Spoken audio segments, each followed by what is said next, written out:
Welcome to the game store. We've got a special on. Hello, scary game, please? Oh, are you sure you don't want to look around a little bit? We do have a sale on. No, scary game. Right, scary game. Well, since you're already wearing your brown pants, you should play the Mortuary assistant.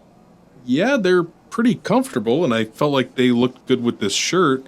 So, how scary of a game are we talking? Let's just say your brown pants are gonna want to wear their brown pants. I'm not here for your riddles. What's the plot about? In the Mortuary assistant, you get hired as an assistant at the mortuary. I'm not sure I follow. I thought that was a pretty plainly stated summary. Listen, this is the first I'm hearing of the game.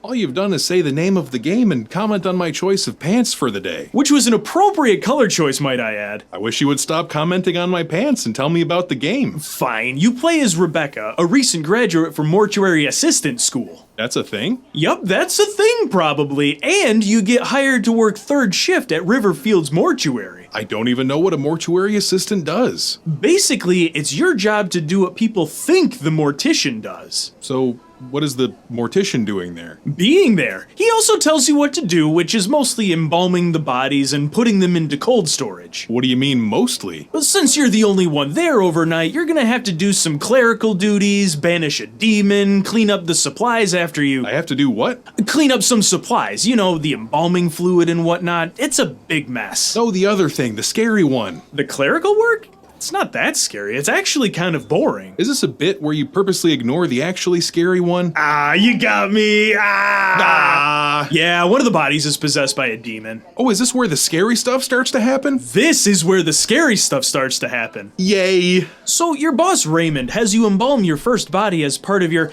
on-the-job training and also the tutorial. So my entire training consists of embalming one body while he watches. Yes, much like in real life. Do it once, then you're an expert. Does anything interesting happen while he's watching? You bet. During the embalming process, the old lady corpse will turn and look at you, and then the skin melts off her face. Wait, doesn't Raymond see any of that? I'm not sure how he wouldn't. What does he do about it? He lets you go home early. You worked hard today. Oh, that's nice of him. Not sure how I'm gonna sleep after watching an undead lady's face peel off, but... Well, that won't matter at all, because he calls you in the middle of the night to come in and work the night shift. Why do we need someone on third shift? It's not like the bodies are going anywhere, and I'm already on call? Apparently. So, like any brand new employee, you're expected to come into the office in the middle of the night, and it happens to be storming outside. Ooh, spooky. And wouldn't you know, when you get there, the lighting in the building is terrible. So will most of my time be spent fumbling through the dark? Undoubtedly. That seems like ideal lighting for demons. Not to worry. Once you arrive, Raymond locks you in the building so that you're not distracted by the prospect of leaving or how much the conditions favor demons. Say what? Oh, you get right to work. One of the first scares you encounter is when the power goes totally out, the lightning flashes, and boom! The body sits up on the gurney.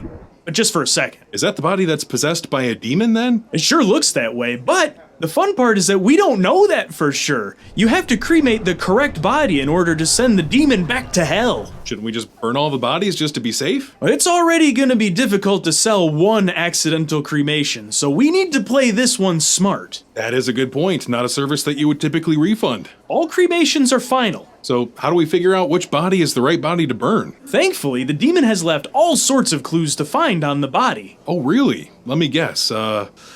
Twitching hands, feet, or head, a demonic sigil on the wrist, slash marks on the back in the shape of an inverted cross, massive spinal wound, that kind of stuff? That's actually exactly right. I've played a horror game or two in my day. But it's not quite as easy as that. As you're trying to banish the demon is trying to possess you, so... So what do we hallucinate about? Is it really that obvious? There are some tropes at play here, yes. Many of the hallucinations reveal dark secrets about Rebecca's past, one of which is when she goes to a crack house to do some drugs. I guess that's one place to do some drugs, but that doesn't sound that scary. But then a demon lady climbs out of the bathtub and chases after you. Oh my god, then what happens? Well, then you're outside. You've been slacking off. You need to get back to work. So is Scary Bathtub Lady the primary scare factor in this game? I mean, she is also climb up the wall lady and jump out of the dark hallway at you lady. But are there any other scary demons? Of course, there's the shadowy guy that likes to just hang out and make sure you're doing your job. Does he do anything else, like jump at me unexpectedly? I mean, yeah, he jumps at you unexpectedly. I need more scary tropes. There's also this happy demon guy that looks like he's covered in shaving cream. He just looks like he's covered in shaving cream? What is he actually covered in? Probably demon stuff. Fair enough, so what's his deal? He also kind of just watches, but he doesn't think we can see him. A lot of supervisional demons in this mortuary.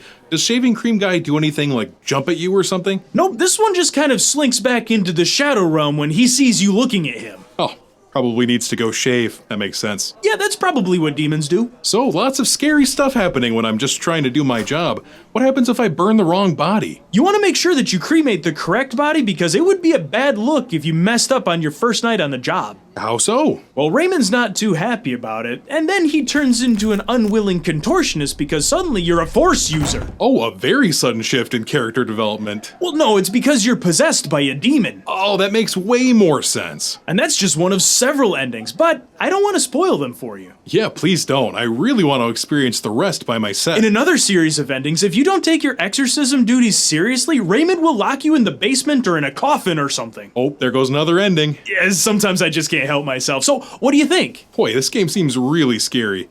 Still not sure what my brown pants had to do with it, though. Because they're brown, and if you get really scared and, And I what? have a fear-induced accident? Oh, brown pants. I get it. So that you can't see that I do a couple takes of each. Yeah, of course. Oh, We want a whole bunch of takes. we need You options. think we're just gonna go one take and then be done? Let me just read through my lines once, and that's all you get, man. That's all you get. That would be amateur hour, and we're professionals. If we were professionals, we would only have to do once. Well, yeah. Okay. Of course, there's this shadowy guy that just likes to hang out and make sure that you're doing a good job. And your line's right. He's there. He's in the corner, Matt. You see him? Of course, he's the shadow guy that likes to just hang out and make sure you're doing your job.